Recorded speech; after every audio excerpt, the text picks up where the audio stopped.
I know that we are going to run out of fossil fuels eventually. It won't be in my lifetime. But by me, I mean, what's wrong with our generation that we've decided that drill, baby, drill, let's use up all of the fossil fuels in our lifetimes and leave nothing for the next generation. I mean, I always say like it's amazing. Future generations will look back at us and say like, you took all those valuable hydrocarbons that are good for so many different things and you burned them? What was the matter with this generation? The number one way to save money is to reduce your electric bill before you put it on the photovoltaics, because for every dollar you spend on saving, electrical savings, going to LEDs instead of incandescents, less energy consuming appliances, for every dollar you invest in that, you'll save $10 on your photovoltaic system. So start there.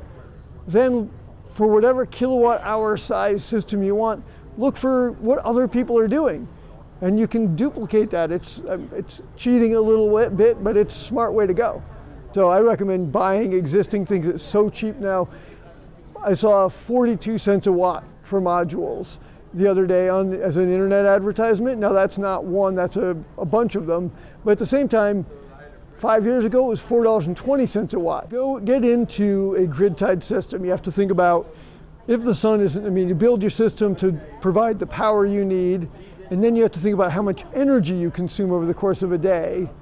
And then you have to think about how long do I have to be able to store enough energy to get me through every night? If you care about that, you can just run out of electricity every night if you want, but if you don't, if you like to have electricity all the time, you have to store at least enough for a whole night. If you think it might be cloudy sometimes and you want to have it last through a cloudy day, you have to put in even more batteries so that you then have storage to make it through, and that's called days of autonomy. Typically in New Mexico, they recommend being prepared to have 2 or 3 days of autonomy for your system. So when you get to system size, then you're going to look at things like, well, how much, especially if you're off-grid. Off-grid gets much more expensive because batteries are more expensive. So there's the voltage of the system will determine how many batteries you need to put in series in order to make the system work. So the higher the voltage, the more batteries you need to make the system work at all.